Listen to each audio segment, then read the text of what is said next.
Adam Schiff marched into the United States Senate expecting to play the ruthless prosecutor, completely oblivious that Senator John Neely Kennedy sat waiting with 4 manila folders to annihilate his 8-year political narrative on live television. 14 seconds of dead silence suffocated the room. The Senate lapel pin on Adam Schiff's $3,000 suit jacket tilted 4 degrees off its vertical axis. He abandoned any attempt to fix it.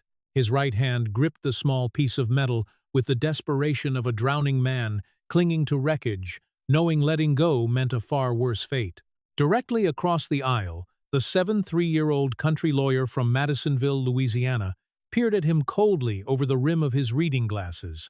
"Senator, I am going to ask you one final time, and then I will stop asking, because I believe the 4 million Americans watching this broadcast have already deduced the answer." The manila folder resting on the bench in front of John Neely Kennedy turned open to the 7th page. That document revealed a Fannie Mae refinance affidavit explicitly dated the 19th of April 2011. The signature belonging to Adam Schiff sat undeniably at the bottom of the page. Schiff offered no response. Hit the like button and subscribe because you are about to witness the morning a country lawyer walked into a Senate chamber, absorbed 4 minutes of direct insults, and spent the next 52 minutes destroying a politician's carefully constructed narrative with undeniable documented receipts. Rewind 53 minutes to the moment Adam Schiff, he assumed he remained the undisputed authority in the room, treating the proceeding as his own personal courtroom, rather than a reckoning. 3 minutes into his opening remarks, his navy suit, lapel pin, aligned perfectly, and his branded sparkling water sat undisturbed. He reviewed the witness list during his flight from Los Angeles the previous night, finding absolutely no names to cause him concern. "I would gently remind my colleague that the work of this committee is not bait shop business," Schiff declared. "We are handling matters of constitutional magnitude, and I ask the senator from Louisiana, with all due respect, to remember that he is sitting in the United States Senate." Smiles rippled across the Democratic side of the dais.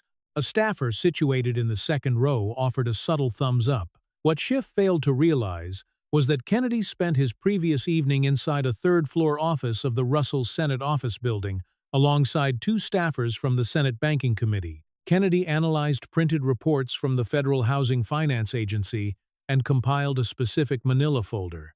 They finalized the documents at 1117 at night. Kennedy took the folder home, reviewed it, made a single 6-minute phone call, and went to sleep. That exact folder now rested on the lower bench. Schiff pressed his perceived advantage.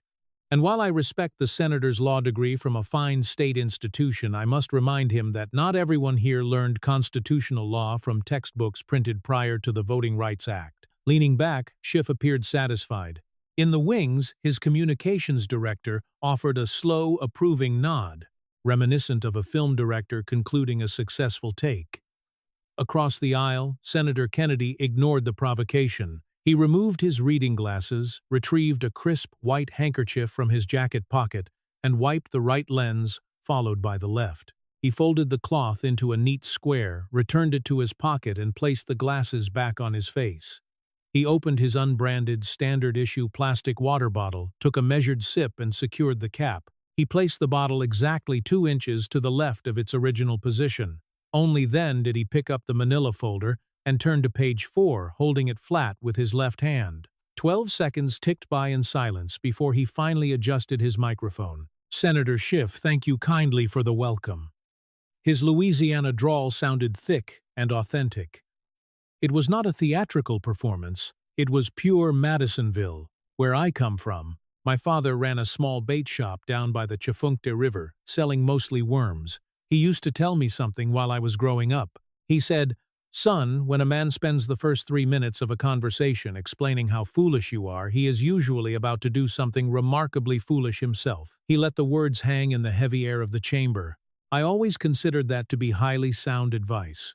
The smiles on the opposing side faltered, fading much slower this time. A senator seated 3 chairs down from Schiff let out a brief laugh before silencing himself.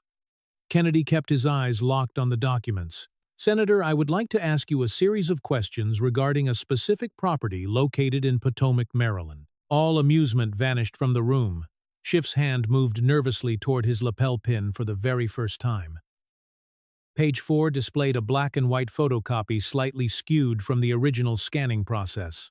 Printed at the top in the standard sans-serif typography utilized by Fannie Mae for decades, read the words Uniform Residential Loan Application Refinance. Kennedy lifted the document for the broadcast cameras.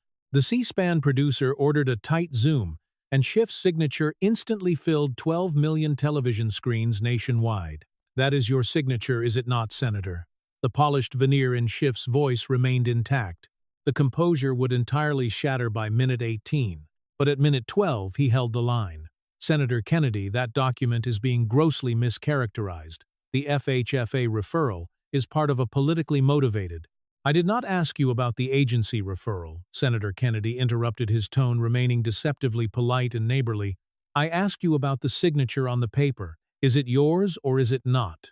Schiff shot a desperate glance toward his communications director in the wings. Sarah Lin, a veteran strategist whose resume boasted a senior vice president title at a major beltway firm, looked down at her mobile device. She typed frantically, refusing to make eye contact with her boss. It marked the first undeniable indicator of impending collapse. "Senator, the document speaks for itself," Schiff replied. In a standard legal proceeding, that response serves as a tactical evasion. On national television, in front of 4 million viewers, it translates as a direct confession. A reporter seated in the second row, working for a publication that fiercely defended Schiff for 6 consecutive years, jotted down a single observation in his notebook. He did not deny the signature. Kennedy refused to press the issue further. "Yes, sir, it certainly does." He lowered the page and prepared his next piece of evidence. "It clearly states that on the 19th of April, 2011, you swore under federal penalty that a house in Maryland was your primary residence." He produced a second photocopy, this one bearing the official seal of Los Angeles County. This document utilized the same standard font and the same declaratory legal language. It showcased a Los Angeles County assessor's homeowner exemption form from the exact same year, 2011. The listed property was a condominium in Burbank, California. The application requires the individual to certify that the property is their primary residence within the state. "You signed this document as well, Senator." A calculated pause followed. "The 28th of April, 2011. A second pause. Exactly 9 days after signing the Maryland certification, the press gallery went dead, silent. Multiple reporters simultaneously noted the 9-day discrepancy in their margins. Off-camera, Sarah Lynn ceased her typing. She lowered her phone to her side, recognizing that whatever statement she drafted was no longer relevant to the crisis unfolding in the room. "In my hometown, telling 2 different banks, the identical story on 2 different days is just being polite," Kennedy stated, his pacing accelerating. "Telling 2 banks completely contradictory stories within the exact same month is another matter entirely." A third heavy pause. "It is a direct violation of Title 18 United States Code Section 1014. Making a false statement to a financial institution, a federal offense carrying a penalty of up to 30 years. A collective murmur rippled through the journalists. It was the distinct sound of a press corps realizing the entire foundation of their reporting had just fractured. Kennedy ignored the reaction. He dealt out 3 additional photocopies with absolute surgical precision. "I possess 5 of these documents, Senator. 2009, 2011, 2012, and 2013 inches addition to the original 2003 purchase agreement. The exact same property. The identical legal certification. The exact same signature. 5 separate Fannie Mae loans." Kennedy closed the folder smoothly. Fannie Mae's Internal Financial Crimes Division, using their official terminology, not mine, on letterhead, dated May 2025, cited a sustained pattern of possible occupancy misrepresentation. That is the federal mortgage insurer actively investigating your conduct. The director of the FHFA sent a formal criminal referral to the Attorney General, citing wire fraud, mail fraud, bank fraud, and false statements. That is the federal criminal code, Senator. It is not an editorial. Schiff's mind raced through his previously calculated defense. He knew the statute of limitations for Section 1014 was exactly 10 years. The final document was signed in 2013, meaning the legal exposure theoretically expired in 2023. He banked his entire survival on this mathematical technicality, but he failed to account for the devastating impact of having the referral read aloud on live television by a methodical interrogator.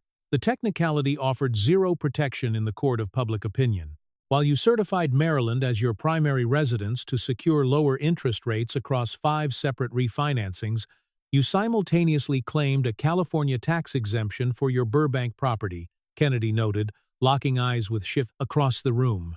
Are you aware of the exact value of that California exemption? Roughly $7,000 annually off your property taxes for a decade. The financial calculation hung heavily in the sterile air of the hearing room. That equates to $70,000 of California taxpayer money pocketed while providing contradictory information to financial institutions in Maryland. In the wings, Schiff's communications director dropped her phone. The device clattered loudly against the marble floor of the hallway. She made absolutely no attempt to retrieve it. "Senator, I want to be entirely fair regarding this matter," Kennedy continued, his tone shifting to a clinical, almost regretful register. "There are legitimate scenarios where a member of Congress maintains 2 year-round homes. The Federal Mortgage Code accommodates this reality through occupancy designation. You declare one property as primary, the other as secondary, and you pay the corresponding rates. The stability of the entire financial system relies on individuals providing truthful information on that specific form." Kennedy paused. "You did not pick one. You selected both, for a decade, across 5 separate loans, while simultaneously telling the state of California under penalty of perjury that Burbank was your sole primary residence. The federal mortgage system does not allow a person to maintain 2 primary residences. It is logically equivalent to claiming 2 sets of dependents for the identical child with the IRS.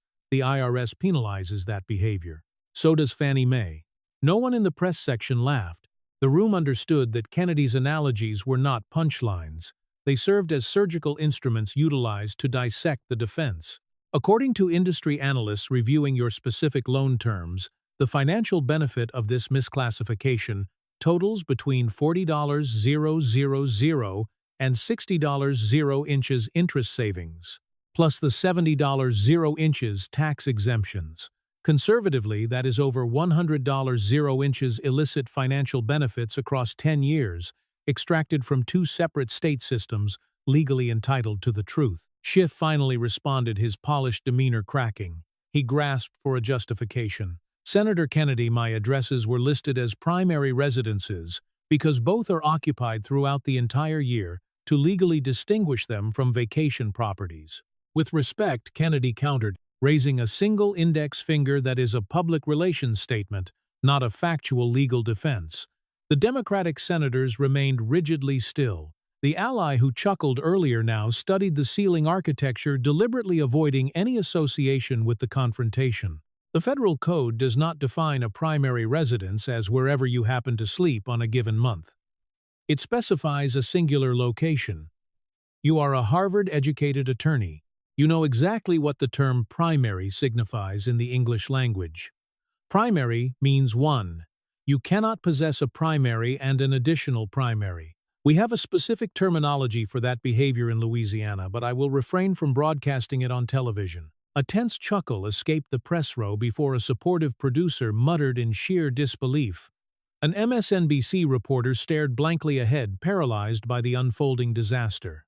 Therefore, either you committed mortgage fraud, a serious federal offense, or you are claiming on live television that the Harvard lawyer who orchestrated a presidential impeachment does not comprehend the definition of the word primary. Which is it? Senator Schiff offered absolutely no response. He stared intensely at the closed manila folder, the only object in the chamber not currently rendering judgment upon him. Hit the like button immediately, because a country lawyer just trapped a sitting senator using the federal mortgage code on a live broadcast. Comment below if you appreciate absolute accountability, and subscribe, because the next revelation shifts away from real estate directly into a highly classified presidential phone call. Kennedy pushed the manila folder aside and replaced it with a red one. I did not travel from Louisiana simply to discuss Maryland real estate. I came to discuss an event you claim to have witnessed, then denied, then confirmed, and then claimed total ignorance about. I have 3 more folders, Senator. The red folder bore a precise handwritten label HPSCI 92619. Reporters immediately documented the date. On the 26th of September 2019, while serving as the chairman of the House Intelligence Committee, you opened a televised public hearing. You stated for the official record, "I have the call right here," and proceeded to read your version of the conversation aloud. Do you recall what you claimed? The president said. Schiff hesitated, taking 2 beats to select a rehearsed contingency plan. Senator Kennedy, my opening statement was clearly characterized at the time as a parody. Senator Kennedy's voice sharpened instantly, capturing the attention of the press gallery. A reporter scribbled a quick note indicating that the trap had sprung. A visible flush crept up Schiff's neck. The robotic camera zoomed in, tightly capturing a single drop of perspiration rolling down his skin, before vanishing into his collar, broadcasting the physical reaction directly to millions of viewers. It was characterized as a dramatic representation of the president's intent, not a verbatim quote, Schiff insisted. Kennedy lifted a page from the bench.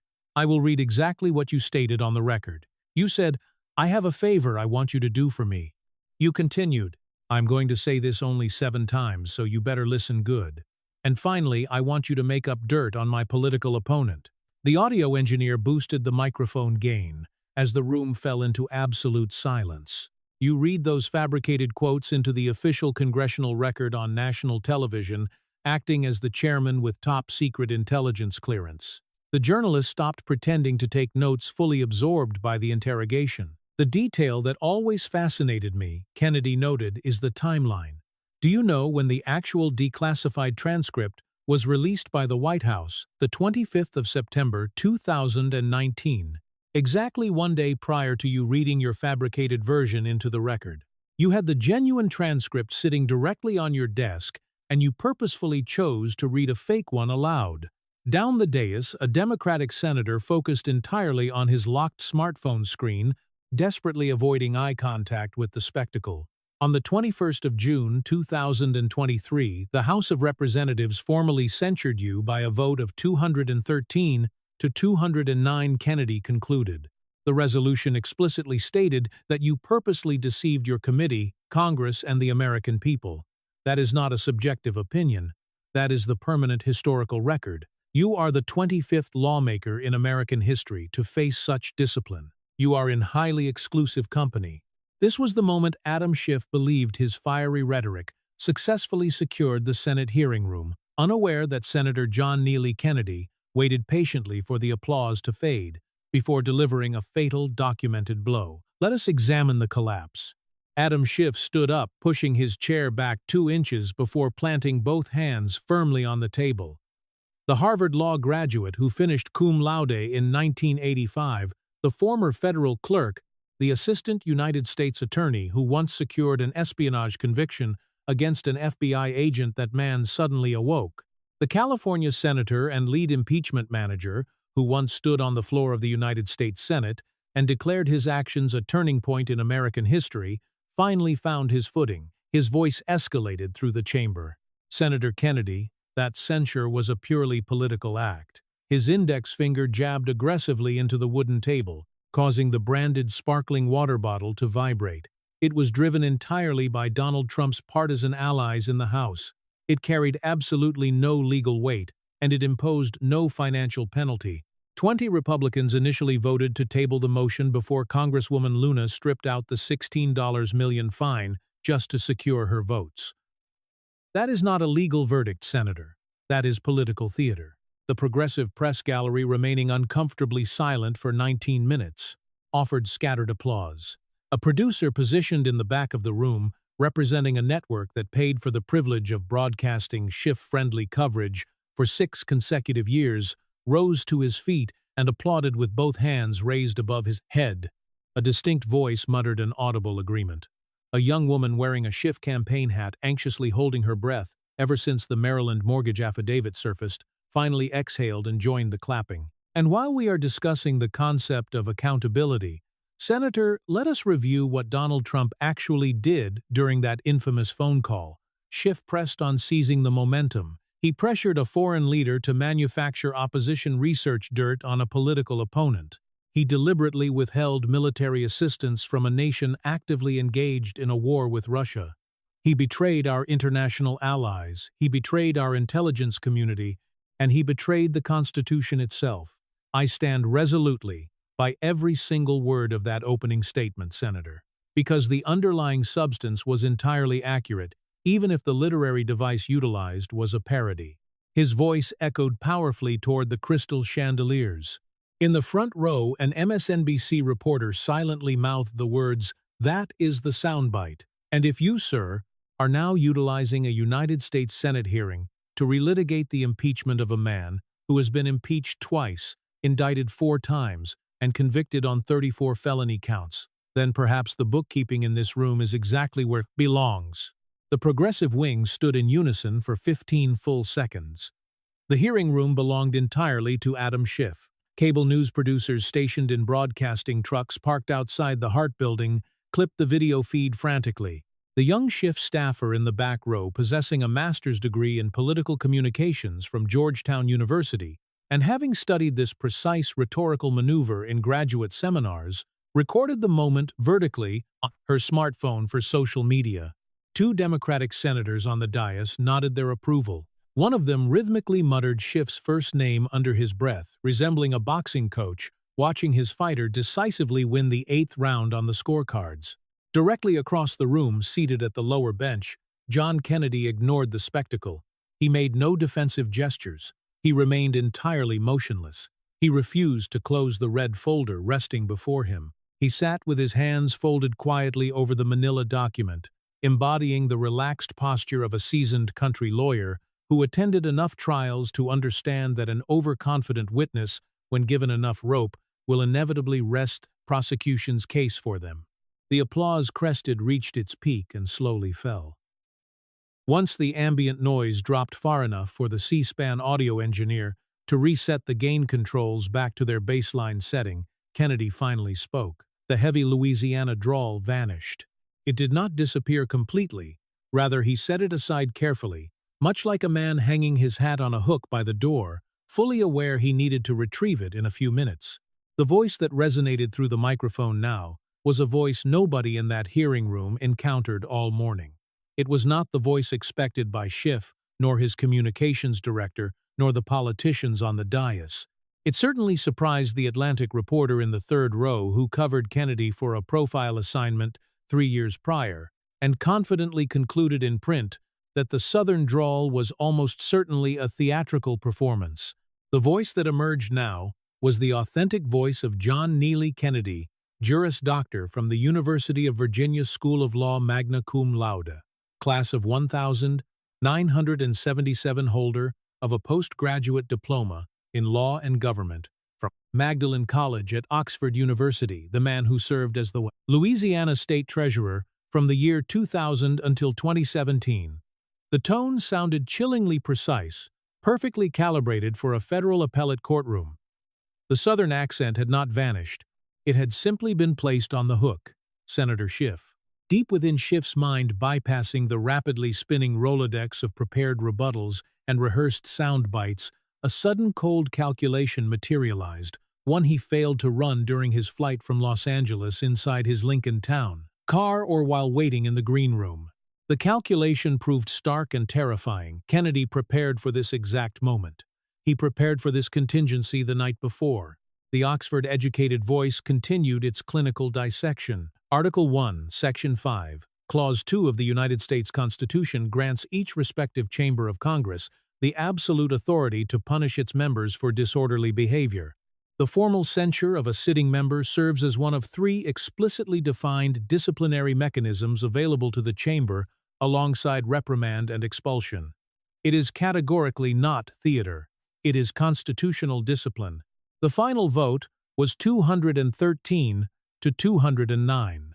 That resolution remains permanently etched into the official record of the United States House of Representatives.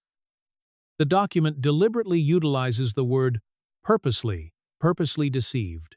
Kennedy paused for a single heavy beat. "That is not a literary device, Senator. That is a formal congressional finding." Slowly, the familiar Southern drawl returned, slipping back into place like that hat being taken off the hook.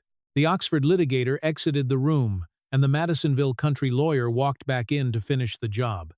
"Now you can label it political, you can label it theater, you can call it whatever you prefer in your own mind. But what you absolutely cannot do, Senator, is read a fabricated fake transcript of a presidential telephone call into the congressional record on national television, receive a formal censure for that deception by the United States House, and then sit here 4 years later, attempting to tell a country lawyer from Louisiana that the censure simply does not count." Kennedy's eyes locked directly onto Schiff's. "It absolutely counts, Senator. It counted back then, it counts right now, and it will undeniably count when the historians sit down to write exactly what kind of committee chairman you truly were." The lingering applause extinguished completely sometime during the preceding 40 seconds. The progressive section seated themselves. None of them explicitly remembered making the decision to sit down. The young staffer with the Georgetown master's degree stopped recording her video abruptly. The network producer in the back of the room turned to a colleague, whispering nervously, to ask whether anyone bothered to read the recently declassified testimony of Michael Atkinson. 15 seconds. Adam Schiff commanded the room for exactly 15 seconds. He brutally lost the subsequent 90. Drop a comment saying, "Possum bit back." If you have ever witnessed a senator from Louisiana deploy a flawless Harvard Law accent to completely neutralize a Harvard Law graduate, hit the subscribe button, because the impending bombshell involves a phone call Schiff initiated prior to the impeachment, communicating with an individual he publicly claimed he did not know, while actively lying about it on national television. The red folder snapped shut. It made the same definitive wooden sound against the desk as the manila one had moments before. 2 folders stacked, 2 remained. A navy blue folder materialized on the bench. It looked noticeably thicker than the other 2 documents. Any veteran reporter in the press section who spent more than a year covering Schiff understood the devastating implications of that thickness immediately. The Atlantic journalist in the third row, an early vocal defender of the 2019 impeachment, placed his pen down onto his open notebook. He would not pick it back up for the next 11 minutes. "Senator, do you recall Mr. Michael Atkinson Schiff?" seated himself during the Oxford voice interlude. His right hand instinctively returned to his lapel, pin gripping it the way a man's hand reaches for a handrail in a darkened hallway he is no longer entirely sure of navigating. The pin appeared centered on his lapel, but as the C-SPAN camera feed documented over the past 4 minutes, it was no longer perfectly aligned. It slipped exactly 2 degrees off its vertical axis. Senator Kennedy, the Inspector General, who was incidentally an Obama administration appointee. "Yes, sir, I remember perfectly. I simply want to ensure the folks watching at home remember it as well, because this narrative becomes far more illuminating when you understand exactly whose appointee Mr. Atkinson was." The drawl deepened as he opened the thick navy folder. "Mr. Atkinson received a formal whistleblower complaint on August 12, 2019. This complaint centered entirely on a telephone conversation between President Trump and the President of Ukraine. The actual call occurred on July 25th. The complaint was formally filed 18 days later. The complainant in question was a CIA analyst whose identity has populated the public record for 5 years now." Kennedy's gaze pierced Schiff once more. "Senator, prior to that whistleblower filing his formal complaint with Mr. Atkinson before he physically filled out the official government form signed under penalty of perjury, did he or did he not establish prior contact with members of your committee staff, Senator Kennedy? The whistleblower's identity remains shielded by federal statute, and I did not ask for his identity, Senator."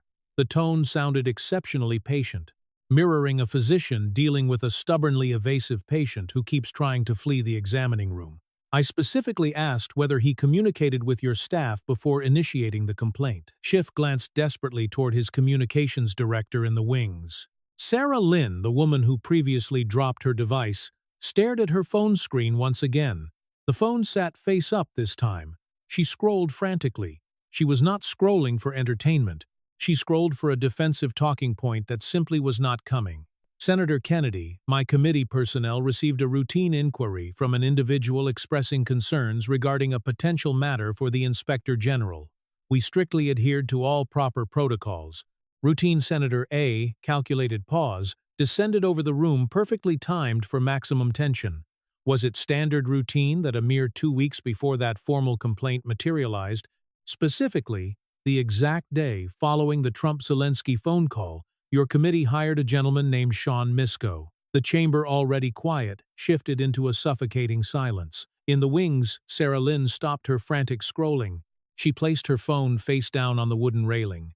She would not pick it back up for the remainder of the hearing. Mr. Misko, according to verified public records reported by the Washington Examiner, served as a former National Security Council aide. He operated at the NSC during the Obama administration. He worked there directly alongside the precise individual who subsequently filed the whistleblower complaint. They were professional colleagues. Several individuals who worked alongside them stated they were exceptionally close. One former White House official explicitly utilized the term bro-like to describe their relationship. A tired, unamused smile crossed Kennedy's face. It looked neither cruel nor kind. It was simply exhausted by the deception. You officially hired Mr. Misko on July 26, 2019. The presidential phone call occurred on July 25th. That represents a single-day gap, Senator. 1 day, and the individual you hired on day 2 just happened to be the former roommate of the man who authored the complaint that ultimately triggered the impeachment of the President of the United States. The drawl found Schiff's eyes one more time. That is quite a spectacular coincidence, is it not? Senator Kennedy, Mr. Misko, is a highly qualified national security professional possessing extensive. He is also the identical individual who, according to 2 former White House officials, speaking openly on the record to Real Clear Investigations, was overheard inside the West Wing in February 2017, exactly 2 weeks after President Trump took the oath of office, discussing specific strategies to take out the president. 2 weeks into the administration, that specific story has resided in the public domain for years, Senator. A rhythmic beat. Have you ever bothered to read it? A tighter, more oppressive pause followed. That report remains unverified. Real Clear Investigations is the exact same media outlet that broke the Hunter Biden laptop authentication. They are not a supermarket tabloid, Senator. We have 2 White House officials speaking on the public record regarding a man you employed exactly 1 day after the phone call he eventually flagged for investigation. The MSNBC reporter seated in the front row completely lost her stoic professional composure. Her face twisted into a visible grimace, 3 rows behind her. A podcast producer who spent 4 straight years christening Adam Schiff as the undisputed conscience of the Constitution whispered frantically to a colleague that an emergency phone call to their network host was now unavoidable that afternoon. Now here is the specific part of the story that consistently makes me scratch my head. Senator Kennedy extracted a 4th photocopied document smoothly. On September 17, 2019, you appeared on national television. Specifically, you went on MSNBC. The television host directly asked if your Intelligence Committee established any contact whatsoever with the whistleblower. You stated, and this footage is readily available on tape for anyone to pull up, quote, "We have not spoken directly with the whistleblower. We would like to." A deliberate pause. That interview occurred on a Tuesday. A significantly longer pause. Exactly 2 weeks later, on October 2nd, the New York Times reported, not Fox News, Senator. The New York Times reported that the whistleblower had, in verifiable fact, communicated with your staff before ever filing the complaint. Your office subsequently released a public statement admitting to that prior contact. Therefore, either you possessed absolutely zero knowledge regarding what your own committee staff was doing, Senator, or you stared directly into a national television camera and willfully lied to the American public. He offered a southern shrug tinged with a devastating sense of regret. Please pick one. Schiff's grip on his lapel pin tightened noticeably. The golden pin slipped from 2 degrees off-center to a full 4 degrees. While the imperfection remained undetectable to the naked eye from the elevated dais, it looked glaringly obvious on the direct C-SPAN broadcast feed. The technical producer sitting inside the external media truck simply said the word "pin" into his headset microphone. and the camera briefly switched to a tight close-up of the crooked emblem. The metal caught the studio lighting in a harsh way. It had not caught the light during minute 4 of the hearing. Senator Kennedy, the interactions between my staff and the complainant were purely procedural and entirely consistent with. Mr. Atkinson testified before your own committee on October 4, 2019. Senator Kennedy's voice dropped into a lower, heavier register.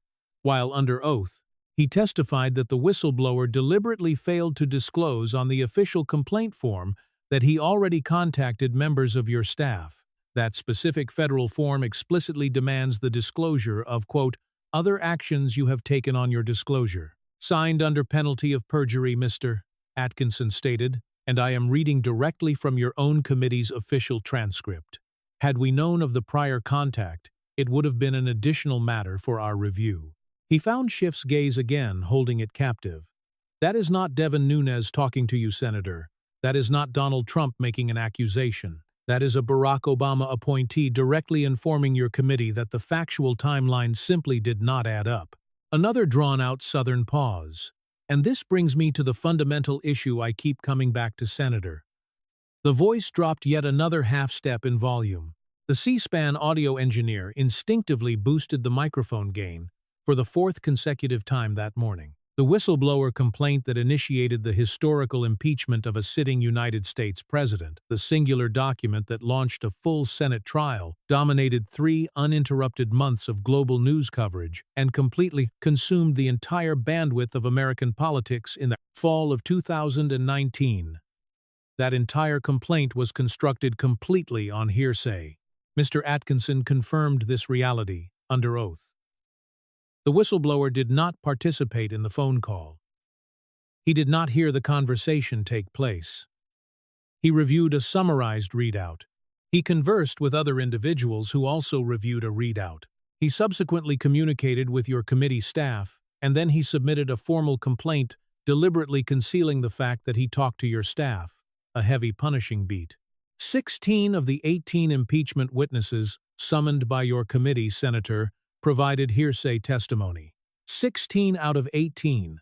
The remaining 2 individuals who were not relying on hearsay could not successfully establish the central criminal allegation. Once the actual transcript of the actual phone call was declassified, it simply did not reflect what the whistleblower claimed it contained.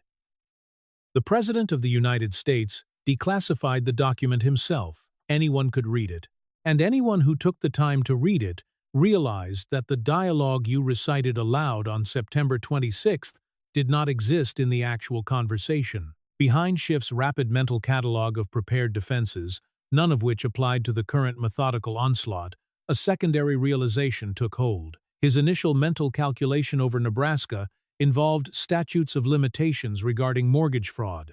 This new realization proved brutally, overwhelmingly simple. Kennedy possessed everything. Every public statement, every transcript, every television hit Schiff ever made sat neatly cataloged in those colored folders. Schiff's mouth opened, closed, and opened once again. Senator, the Inspector General's testimony has been severely mischaracterized.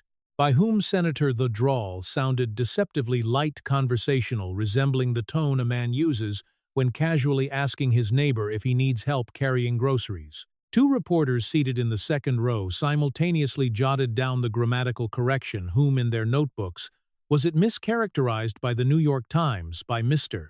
Atkinson, by the Washington Examiner, by 2 former White House officials, or perhaps by me? An intensely tired smile surfaced on Kennedy's face. Because someone in this scenario is certainly mischaracterizing the facts, and I assure you it is not the Inspector General. A deep silence followed. Then, the Southern drawl executed a maneuver. It avoided all morning. It dropped a full vocal register. The folksy charm remained present. The Madisonville roots remained audible, but the professional courtesy, the polite senator with respect facade, evaporated completely. The voice that arrived now belonged to a man who extended professional deference for 43 minutes and decided somewhere between Sean Misko's hiring date and the September 17th MSNBC tape that he was utterly finished offering it. Senator, allow me to articulate exactly what I believe you desperately wish I would leave unsaid. I think you lied. I think you lied to a national television audience on September 17, 2019. I think you lied when you recited a fake fabricated transcript into the congressional record on September 26th. I think you lied for 4 consecutive years to any journalist willing to place a microphone in front of your face. And I firmly believe you knew you were lying the entire time. Now, you are welcome to object to my framing of the situation. You can dismiss it as partisan theater. You can instruct your communications director to publish a press release after this hearing labeling me a right-wing distraction. However, the American citizens watching this broadcast on their televisions at home, the working taxpayers who funded the $32 million investigation spawned from your fabrications, are fundamentally entitled to hear someone just one time on a live broadcast say the actual word out loud. A heavy, unyielding beat hung in the air. You lied, Senator. To the public, for years. The hearing room froze. Sarah Lynn, standing in the wings, clamped her hand tightly over her mouth. The MSNBC reporter in the front row stared intently at the tips of her shoes. 2 senators seated on the elevated dais ceased breathing audibly. The audio engineer, safely parked outside in the broadcasting truck, simply leaned back in his leather chair and whispered the Lord's name into his morning coffee mug. Schiff remained entirely mute. The press gallery refused to laugh. They chuckled comfortably 40 minutes prior. The seasoned journalist who sat in this exact same hearing room 6 years earlier during the Trump impeachment proceedings spent that entire historical hearing feverishly taking notes, documenting every word the way an apostle records gospel. Today she took no notes at all. Her hands rested limply in her lap. Her face pointed directly at the carpeted floor about 3 feet in front of her shoes. Something fundamental fractured within the room, and nobody warned the press. Or perhaps, and this was the terrifying reality, the Atlantic reporter in the 3rd row began to understand in real time a sensation he would later describe to a colleague over drinks as discovering the parish priest had been the local thief all along. The press had been warned. The press had been explicitly told the truth for 4 consecutive years.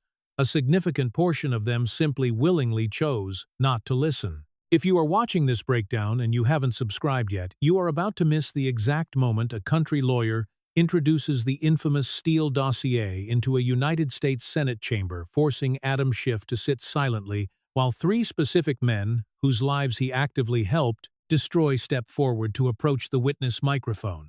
Drop a comment saying, 3 witnesses, if you want to witness this final reckoning. Hit subscribe and do not look away. The navy blue folder closed securely. 3 distinct folders now rested in a neat stack on the lower bench. Only one remained. A black folder was brought forward. It did not open immediately. For the first time in 51 minutes, the lower bench sat perfectly still. Kennedy refused to touch the cover. He extracted no documents or photographs. He simply stared at the black folder, shifted his gaze to Schiff, and glanced briefly toward the rear of the hearing chamber. The broadcast cameras remained locked tightly on the politicians seated at the dais all morning. They completely overlooked the 3rd row from the back, positioned on the left side of the room, where 3 distinct men sat quietly since 8:45 a.m. The Atlantic reporter sitting in the 2nd row walked directly past those 3 men on his way inside without registering their presence. 2 of them casually held coffee cups. One of them read a physical copy of the Wall Street Journal. None of them wore official press credentials. None of them wore identifying witness pins. Only the Republican committee chairman from Iowa possessed knowledge of their presence at dawn. The rest of the room remained entirely oblivious to the trap.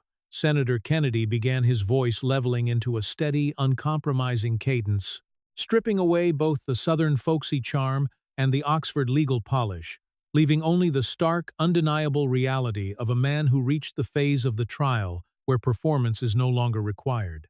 On March 20, 2017, you served as the ranking minority member of the House Intelligence Committee. You delivered a highly anticipated opening statement during a public hearing. That hearing was nationally televised. Tens of millions of Americans viewed that broadcast. And during your opening statement, Senator, you deliberately read aloud into the official congressional record of the United States multiple, highly specific allegations sourced directly from a document known as the Steele dossier. Adam Schiff assumed the worst of the interrogation remained behind him, but Senator John Kennedy was just unsealing the black folder, the final exhibit that brought the casualties of a political narrative face to face with their architect. Let us examine the conclusion of this historic hearing. The black folder opened. Resting on top sat a single 8x10 photograph, magnifying a heavily redacted page from an aging dossier. "You remember reading those claims?" Senator Kennedy asked. Schiff attempted to deflect. "Senator Kennedy, the dossier was a topic of public discussion at the time, and it was." Kennedy severed the excuse. "Senator, it was a topic, but there is a fundamental difference between a conversational topic and actual evidence.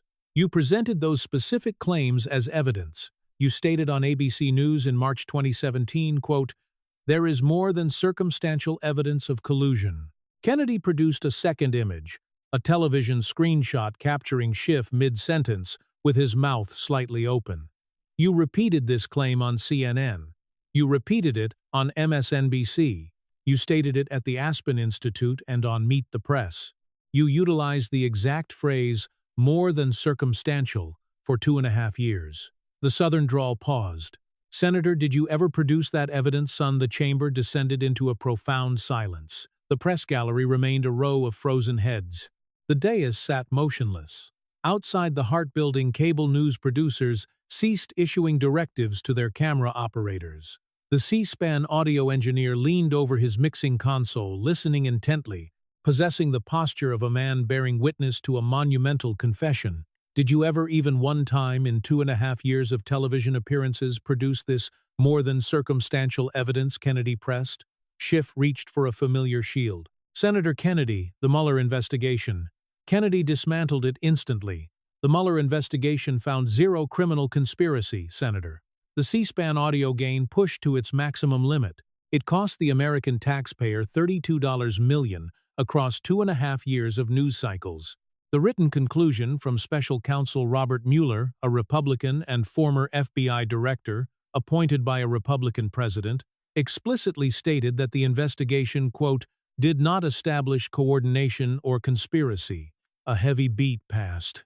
Furthermore, Department of Justice Inspector General Michael Horowitz, a non-partisan figure, issued a report in December 2019. He identified 17 significant errors and omissions within the FISA applications utilized to surveil Carter Page. Those were the exact applications relying upon the Steele dossier. Horowitz testified on the record that the FBI already terminated Christopher Steele as a confidential source for lying prior to the FISA renewals, and yet nobody informed the FISA court. Kennedy maintained direct eye contact with Schiff. Special Counsel John Durham issued his final report in May 2023. He concluded the FBI possessed no proper legal basis for launching the Crossfire Hurricane investigation. None. Durham explicitly labeled the dossier unverified and unreliable. The primary subsource, a fellow named Igor Danchenko, was federally charged with making false statements to investigators. Kennedy extracted a single typed sheet from the folder. "Senator, this is your Intelligence Committee's Democratic memo dated February 24, 2018. You served as the senior Democrat. I will read this slowly so every viewing American comprehends it. Quote, FBI and DOJ officials did not abuse the FISA process, did not omit material information, and did not subvert this vital tool to spy on the Trump campaign." Kennedy lowered the paper. "3 definitive negatives, Senator. You authored that document. You signed it. You released it to the national press." 22 months later, the Inspector General issued his report detailing 17 significant errors, material omissions, and procedural failures. The FBI absolutely... A calculated pause filled the room. "Senator, 22 months. Did you ever during those 22 months, or the 4 years that followed, issue a formal correction, an amended memo, a retraction, or a simple sentence acknowledging that the Inspector General's findings completely contradicted yours?" Schiff deflected. "Senator Kennedy, the issues raised by Mr. Horowitz were addressed in subsequent. That translates to a no, Senator." Kennedy finalized. The typed sheet hit the bench. The black folder closed. Within Schiff's mind, a third calculation crystallized.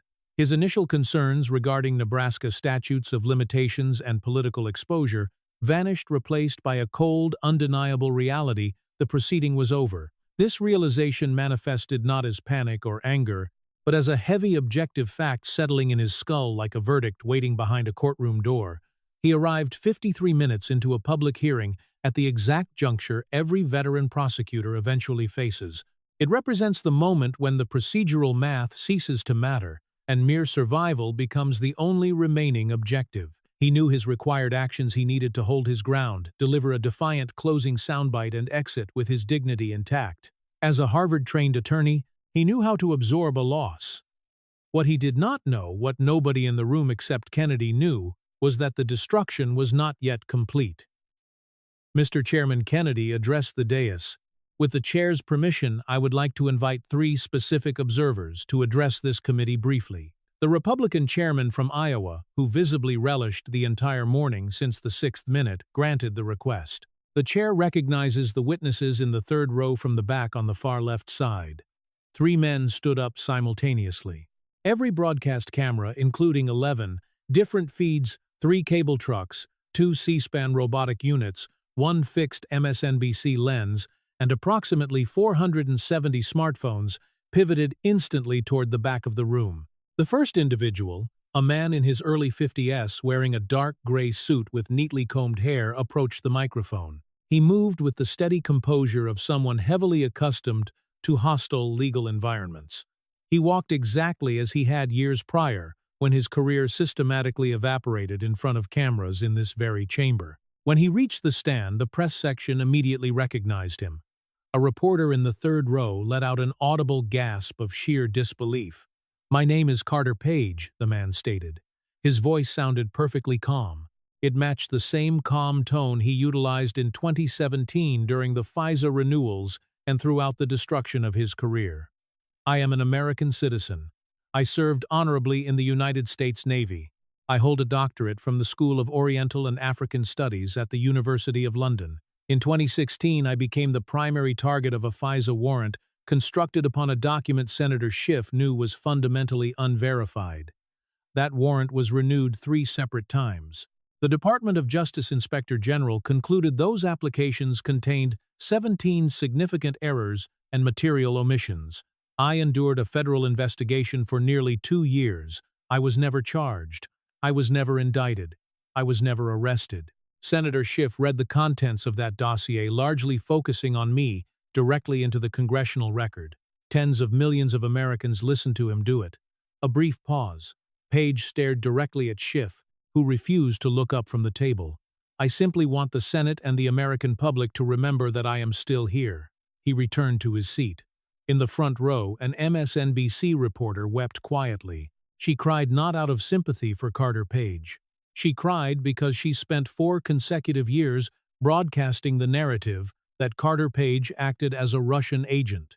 She cried because her meticulous notes from those specific broadcasts sat in her bag at her feet. The second man, older and heavily built, approached the microphone with the determined strides of a farmer walking toward a broken fence he intended to fix. "My name is Devin Nunes," he announced. "I am a former member of the United States House of Representatives. I served as both ranking member and chairman of the House Intelligence Committee." The progressive press gallery, enthusiastically standing just minutes earlier, sat in absolute silence. In February 2018, I released a memorandum. The memo stated the FISA process was severely abused. It stated exculpatory evidence was hidden. It stated the dossier remained entirely unverified. Senator Schiff publicly declared my memo was, quote, unsupported by the facts and the investigative record. Exactly 22 months later, the Department of Justice Inspector General verified every single material claim I made. A pause. Nunes ignored Schiff entirely. He glared directly at the press section. To this day, Senator Schiff has never apologized. He sat down. The third man stepped forward. He looked older now, having been in his mid-30s during the events in question, but the intervening years clearly took a toll. He carried a small, leather-bound notebook, placing it gently on the witness table without opening it. "My name is George Papadopoulos, In the C-SPAN broadcast truck, a producer uttered an exclamation of pure shock into his headset. I served as a foreign policy advisor to the Trump campaign in 2016. I pleaded guilty in 2017 to one count of making a false statement to FBI agents regarding the dates of a meeting. I served 12 days in a federal penitentiary. The Inspector General later determined that the predicate for the FBI's investigation into my life was the exact same dossier Senator Schiff promoted on national television for 2.5 years. A heavy silence filled the room. Senator Schiff repeatedly claimed on national television that he could not have known individuals were lying to Christopher Steele. I respectfully remind this senator that he held top-secret clearance. He possessed access to intelligence completely unavailable to most members of Congress. He deliberately chose what to do with that access. A second, more profound pause. I served 12 days in federal prison. Senator Schiff has never served a single day. Papadopoulos sat down. The hearing chamber sat paralyzed. Adam Schiff remained fixated on the wooden table. His right hand remained glued to his lapel. In the wings, Sarah Lynn, the communications director who ceased scrolling on her phone, stood perfectly still. She stared at the back of her boss's head with the terrifying realization that the meticulously crafted public image she was hired to protect no longer belonged to the senator. Senator Kennedy resumed. The Southern charm vanished entirely. It was not his Oxford legal voice nor his Madisonville persona. It was the stark, unyielding tone of a 73-year-old man who knew exactly what gravity the moment demanded. You occupied the chairman's seat of the Intelligence Committee for 4 years. You utilized your top-secret clearance and access to sensitive intelligence to read a fabricated presidential transcript into the official record. You utilized that access to promote a dossier sourced from a man the FBI already terminated for lying. You hired the whistleblower's roommate one day after the phone call in question. You lied to the American public regarding your staff's contact with that whistleblower. And you filed fraudulent primary residence certifications in 2 separate states during the exact same month for 10 consecutive years. A pause. You executed all of this, Senator, while sitting on a committee designed to be the most trustworthy entity in the United States Congress. Kennedy took a measured breath. But that is not what I want the American public to remember about you. Financial discrepancies can be repaid. Tax exemptions can be refunded. Censure resolutions simply gather dust in archives that nobody bothers to read. Those technicalities wash off. Kennedy locked eyes with Schiff. What does not wash off, Senator, is the permanent damage you inflicted upon the 3 men who just addressed this room. Mr. Page lost his livelihood. Mr. Nunes was branded a Russian asset on the front pages of major newspapers for 2 years. Mr. Papadopoulos went to federal prison for 12 days, forcing his wife to drive home alone. They lost their life savings paying legal fees. Mr. Page never recovered his security clearance. Mr. Nunes ultimately left Congress. Mr. Papadopoulos still cannot secure a standard bank loan due to his federal record. These are real men, Senator. Real lives. Real destruction that you actively caused, utilizing intelligence you knew was fundamentally flawed. Kennedy's voice dropped to a low, punishing register. That is not a simple process violation, Senator. That is not a clever literary device. That is the destruction of 3 families, and you owe them substantially more than a drafted press release. The eyes found Schiff one final time.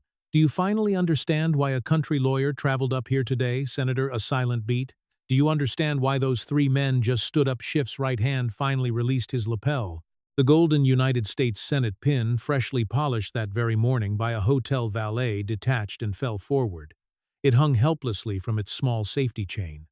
It caught the harsh C-SPAN camera light once, but Schiff made absolutely no attempt to retrieve it. The entire room understood the symbolism. Kennedy required no further folders. There were no more documents. He stared at Schiff with the cold, measured pacing of a judge reading a final verdict. Senator, I have 3 final questions. I expect a simple yes or no answer to each. The room braced itself. Question 1. Did you, on April 19, 2011, sign a Fannie Mae affidavit certifying a Potomac, Maryland property as your primary residence, while simultaneously claiming a California homeowner's tax exemption for a Burbank property You also certified as primary, yes or no? 1 second passed. Schiff opened his mouth, then immediately closed it. Question 2. Did you on September 26, 2019 read a fabricated version of the Trump-Zelensky phone call containing sentences that did not appear in the actual declassified transcript into the congressional record? Yes or no? 2 seconds. 3. 4. Question 3. Did you utilize your constitutional position of extreme trust, and I am directly quoting, the United States House of Representatives' censure resolution to intentionally mislead the American public regarding a presidential phone call, a federal investigation, a political dossier, and a whistleblower whose roommate you recently hired? Kennedy folded his hands firmly on the desk. Yes or no, Senator? 3 specific questions. 3 answers. Take your time. The 5th second ticked by. The 6th. Schiff glanced toward his communications director. She scrolled actively on her phone, avoiding his gaze. The 7th second. The 8th. He looked at the witness chairs. Carter Page stared back without blinking. The 9th second. The 10th. Schiff's right hand drifted instinctively toward the fallen Senate pin, stopped midway and retreated to the table. The 11th. The 12th. Schiff looked toward the press gallery. The MSNBC reporter who previously mouthed "That's the soundbite" now wrote furiously in her notebook without looking up. He looked at the Democratic senators on the dais. One studied the ceiling architecture, another checked a phone, and 2 stared blankly at their desks. None of them offered eye contact. He looked back at his communications director. She abandoned her phone, simply watching him with the grim expression of a professional, realizing her drafted statement would not survive the impending news cycle. The framing of these questions requires a fundamental yes or no, Senator Kennedy reminded him. The 13th second passed. Schiff remained entirely mute. The 14th second elapsed. Kennedy nodded exactly once. He meticulously closed the manila red navy and black folders, stacking them evenly in the center of his desk. He pushed the neat stack 2 inches forward. Mr. Chairman, I yield the remainder of my time to Mr. Page, Mr. Nunes, and Mr. Papadopoulos. They have been waiting significantly longer than 5 minutes. He sat back in his chair. The chairman from Iowa, visibly satisfied with the proceedings, slammed his gavel and declared a 3-0 minute recess. Schiff stood up. He gathered his documents clumsily, stacking them, setting them down, and restacking them. The Senate pin remained dangling, unfastened from his pocket. He bypassed the public exit and walked toward the private staff doors. His communications director typed a statement actively. The press section clearly read the first 3 words on her screen, "This right wing." As Schiff reached the heavy oak door, he turned back. The broadcast cameras turned with him. Kennedy latched his briefcase quietly, refusing to look up. However, his microphone remained perfectly live. "Senator Schiff," Kennedy stated to the retreating figure. Madisonville was listening too. Schiff offered no response. He exited the heavy door, closing behind him with the distinct thud of an exit that nobody wished to slam, yet nobody cared to soften. The fallout struck instantaneously, arriving in 3 distinct waves.